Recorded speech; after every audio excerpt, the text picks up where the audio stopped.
I'm sorry, ma'am, but your name isn't on the list. The security guard's words are still ringing in my ears. My name isn't on the list. Hey, I'm Sarah Mitchell, the girl who held Emma's hair back through food poisoning, who drove 8 hours to comfort her after her dad's funeral, who helped her pick out the very wedding dress she's wearing right now. Apparently, doesn't exist. But here's the twist that makes my blood turn to ice water. I can see Marcus, my ex-fiancé of 3 years, standing at their altar in the exact same navy suit he wore to my sister's wedding last year. The same suit where he whispered in my ear that we'd be next, that he couldn't wait to call me his wife. That was 6 months before I found him in our bed with Emma. 6 months before my entire world cracked open like an egg. The worst part, I can see them both laughing through the glass, actually laughing, as if erasing me from their lives was just another item to check off their wedding planning list, right between book the caterer and destroy Lily's soul. I should walk away. Any sane person would walk away, but as I watch Emma throw back her head in that distinctive laugh I used to love, wearing the pearl necklace I helped her grandmother pick out for this exact moment, something dark and hungry awakens in my chest. They want me erased. Fine. But before I disappear, I'm going to make sure they remember exactly who they threw away. 3 years ago, I thought I was living a fairy tale. I had Emma, my ride or die since college, who knew my coffee order better than most boyfriends ever would. I had Marcus, the architect who drew blueprints of our future home on napkins during dinner dates and made me believe in forever. I had my dream job at the marketing firm downtown, a cozy apartment in Brooklyn, and a 5-year plan that actually felt achievable. We were inseparable, the three of us. Emma would joke that she was marrying both of us someday because she couldn't imagine her life without either Marcus or me in it. "You two are my anchors," she'd say, usually after too much wine at our weekly dinner hangouts. "Promise me that no matter what happens, we'll always be family." I should have seen the red flags. The way Emma started texting Marcus when I wasn't around, claiming she needed relationship advice. The way Marcus began working late more often, coming home smelling like Emma's signature vanilla perfume. The way they'd share inside jokes I wasn't part of, glances that lasted a second too long. But love makes you stupid, doesn't it? I was so busy planning my future that I missed the present falling apart beneath my feet. The night I found them together is seared into my memory like a brand. I'd come home early from a work trip, excited to surprise Marcus with tickets to see his favorite band. I even stopped by Emma's favorite bakery to grab those lemon bars she was always craving. The apartment was dark, except for candles flickering in our bedroom. My bedroom. I should have turned around. I should have dropped those lemon bars and run. Instead, I pushed open the door and watched my entire life implode in real time. Emma was wearing my silk robe, the one Marcus bought me for our anniversary. Marcus had his hands tangled in her hair the way he used to tangle them in mine. And they were so lost in each other that they didn't even notice me standing there for a full 30 seconds. 30 seconds of watching my best friend and fiancé rewrite our history without me in it. When Emma finally saw me, her face went white as the sheets they just destroyed. "Lily, I can explain." But Marcus just looked relieved, like he'd been waiting for this moment, like getting caught was easier than telling me the truth. The next 6 months were a masterclass in human cruelty. They didn't just break up with me, they systematically dismantled every connection I had to happiness. Marcus moved out the next day, taking half our furniture and all of our mutual friends with him. Apparently, love wasn't the only thing he'd been sharing with Emma. He'd been poisoning our entire social circle against me, painting me as the toxic one, the controlling girlfriend who couldn't handle their genuine connection. Emma was more surgical in her destruction. She kept our shared friend group by playing the victim. Poor Emma, torn between love and loyalty. Poor Emma, who never meant for it to happen but couldn't deny her heart. Poor Emma, who hoped I'd understand someday that true love couldn't be controlled. She even had the audacity to ask me to be happy for her. "This isn't how I wanted it to happen," she said during our last conversation, tears streaming down her face like she was the one who'd been betrayed. "But Marcus and I were soulmates, Lily. I hope someday you'll see that and forgive me." Forgive her. As if forgiveness was something I owed her after she'd stolen my entire future. Within 2 months, I'd lost my friend group, my fiancé, my favorite coffee shop, their new hangout spot, my gym, Marcus's membership, and even my hair salon. Emma's sister worked there and made it clear I wasn't welcome anymore. I felt like a ghost haunting my own life. Work became my only refuge, but even that started crumbling. The stress was eating me alive. I'd lie awake until 3 a.m. replaying every moment of our friendship, looking for clues I'd missed. I'd lost 15 pounds from forgetting to eat, gained dark circles that no concealer could hide, and developed a nervous habit of checking Emma's social media like it was a drug I couldn't quit. And God, her social media was torture. Every post was a carefully curated love story. Marcus bringing her coffee in bed, in my mug. Emma wearing clothes I remembered shopping for with her. Date nights at restaurants Marcus had never taken me to, even though I'd specifically mentioned wanting to try them. They were building their perfect life on the ashes of mine. The engagement announcement nearly broke me. Marcus proposed at the botanical garden where Emma and I used to go every Sunday to decompress from the week. He used my idea, the one I'd mentioned to Emma about wanting a proposal somewhere meaningful rather than flashy. Even their love story was plagiarized from mine. But the wedding invitation was the final nail in the coffin of my sanity. Elegant cream cardstock with gold lettering announcing the union of Emma Claire Peterson and Marcus David Chen. The same Marcus David Chen who'd promised to love and cherish Lily and Cooper until death do us part. At the bottom in delicate script, your presence would make our joy complete. Except apparently, my presence wouldn't. Because 3 weeks before the wedding, I got the call. Lily? Emma's voice was shakier than usual. I need to talk to you about something. We've decided it might be better if you didn't come to the wedding. Emma's words hit me like a physical blow, but what came next was worse. We think, it might be too painful for you. And honestly, some of our friends are worried it might cause drama. We want our day to be perfect and... I hung up before she could finish destroying what was left of my dignity. That night, for the first time in months, I didn't cry. Instead, I sat in my empty apartment with a bottle of wine and finally got angry. Really, truly angry. They'd stolen my life, rewritten our history, and now they wanted to erase me entirely from their happily ever after. They were worried about drama. They wanted their day to be perfect. Fine, I'd give them perfect.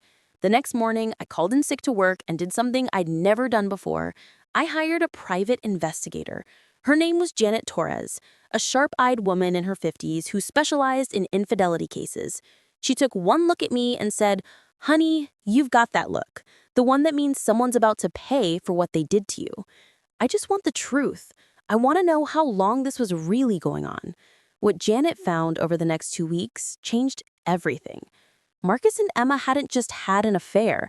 They'd been planning their life together for over a year before they got caught. Joint bank accounts opened 8 months before I found them together. An apartment lease signed in both their names while Marcus was still engaged to me. Text messages dating back 14 months, full of conversations about their future and jokes about how clueless I was. But the smoking gun was an email thread Janet recovered from Marcus's old work account. Emma to Marcus, 11 months before I caught them. Lily suspects something. She asked me yesterday if you thought you were acting different. Should we just tell her? I feel awful lying to her face every day. Marcus's response made my blood run cold. Not yet. I need to finish the Morrison project first. The bonus will set us up perfectly for the wedding. Just keep playing the supportive best friend for a few more months. She trusts you more than anyone. Emma's reply, "You're right. Besides, it'll be easier to break it to her after the holidays. I'll throw her a big birthday party in February. One last hurrah before we blow up her world. Think of it as a farewell gift." They'd planned my destruction like a military campaign. My birthday party, the one where Emma gave that beautiful speech about friendship and loyalty, had been my farewell party. Every smile, every hug, every "I love you" had been a lie designed to keep me compliant while they arranged their future behind my back. But Janet wasn't done. "There's more," she said, sliding another folder across her desk. "I did some digging into their finances, and honey, your ex-fiancé and his new bride are not as solid as they want everyone to believe." The documents inside were fascinating. Marcus's architectural firm was hemorrhaging money due to his gambling problem, something I'd never known about because he'd hidden it so well. Emma's boutique marketing business was struggling because she'd been embezzling from client accounts to fund their lifestyle.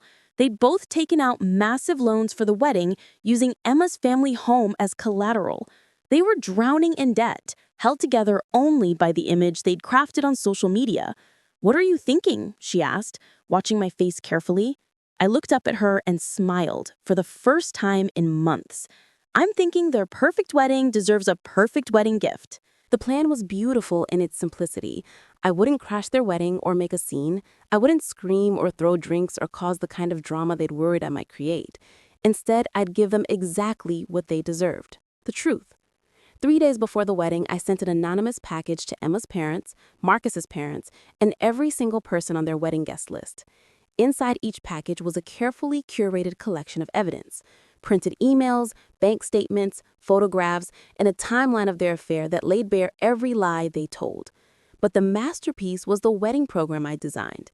Using my marketing skills and Emma's own social media posts, I created a beautiful booklet that looked exactly like their official wedding program. Same fonts, same colors, same romantic language. Except instead of listing the wedding party and ceremony details, it told the real story of Marcus and Emma's love affair. Every email, every lie, every moment they conspired behind my back was laid out like a romantic timeline. March 15th, 2023. Marcus texts Emma, "I can't stop thinking about you. We need to tell Lily soon. I can't keep pretending to love her when all I want is you." April 22nd, 2023. Emma responds, "I know, but her birthday party is next week. Let's wait until after that. I already bought her the perfect gift, diamond earrings. Might as well let her enjoy them before we destroy her life." June 8th, 2023, Marcus and Emma sign a lease together while Marcus is still engaged to Lily Cooper, whom they refer to in texts as the obstacle. I had copies printed on expensive cardstock and hired a team of actors to distribute them as guests arrived, wearing identical outfits to the real ushers. By the time anyone realized what was happening, every single person at that wedding knew the truth. But I saved the best for last. 20 minutes into the ceremony, right after the priest asked if anyone objected to the union, I had my final surprise delivered. A courier walked down the aisle carrying an ornate box wrapped in white ribbon.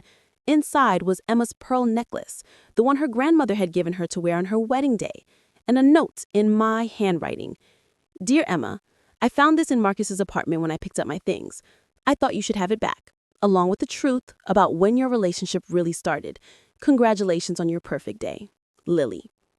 But the real gift was what else was in that box: copies of Emma's embezzlement records and Marcus's gambling debts, along with the formal complaint I'd filed with the state licensing board about Marcus's professional misconduct and a detailed report about Emma's business practices that I'd sent to all her clients. I wasn't trying to ruin their wedding. I was trying to ruin their ability to keep lying. From my car across the street, I watched through binoculars as the ceremony ground to a halt. I watched Emma's face crumble as she read my note. I watched Marcus go pale as guests began whispering and looking at their phones, finding the anonymous social media accounts where I'd posted all the evidence publicly. I watched their perfect day dissolve into chaos, confusion, and the kind of humiliation they'd put me through for months. But here's the thing about revenge. It's only satisfying if you're there to see it. And I'd seen enough. By the time the police arrived, someone had called them about the disruption. I was already gone. I'd driven straight to the airport and caught a red-eye flight to Portland, where I'd secretly accepted a job offer 2 weeks earlier. I left New York the same way I'd lived the last year of my life there, invisible. But this time, it was by choice. It's been 2 years since Emma and Marcus's wedding day. I'm writing this from my apartment in Portland, where I've built a life that belongs entirely to me. I have new friends who don't know about my past unless I choose to share it. I have a job I love at a sustainable fashion startup. I have a therapist who helped me understand that what happened to me wasn't about my worth. It was about their character. And yes, I have a boyfriend. His name is David, and he's the kind of man who would never make me question his loyalty because he shows me every day in small, consistent ways that I'm exactly where he wants to be. He knows my story, all of it, including what I did at that wedding. "Do you regret it?" he asked me recently. I thought about it for a long time before answering. The truth is, Marcus and Emma's marriage lasted exactly 8 months after their perfect wedding day. The financial pressure, combined with the social humiliation and legal troubles, proved too much for their soulmate connection. Emma's parents disowned her after learning about the embezzlement. Marcus lost his architectural license and had to declare bankruptcy. Their divorce was messier than our breakup ever was, complete with restraining orders and asset disputes. I could say I felt sorry for them. I could say I wish I'd taken the high road, but I'd be lying. What I did wasn't pretty, and it wasn't entirely noble, but it was honest. For the first time in months, I'd stopped being the victim of their story and become the author of my own. They erased my name from their wedding guest list because they were afraid of who I might become if I saw them celebrating the life they'd stolen from me. They were right to be afraid, because the woman who walked away from that wedding isn't the same woman who used to beg for their forgiveness and understanding. She's someone who knows her worth isn't determined by who chooses to love her or leave her. She's someone who learned that sometimes the best revenge isn't moving on. Sometimes it's making sure they can never forget what they threw away.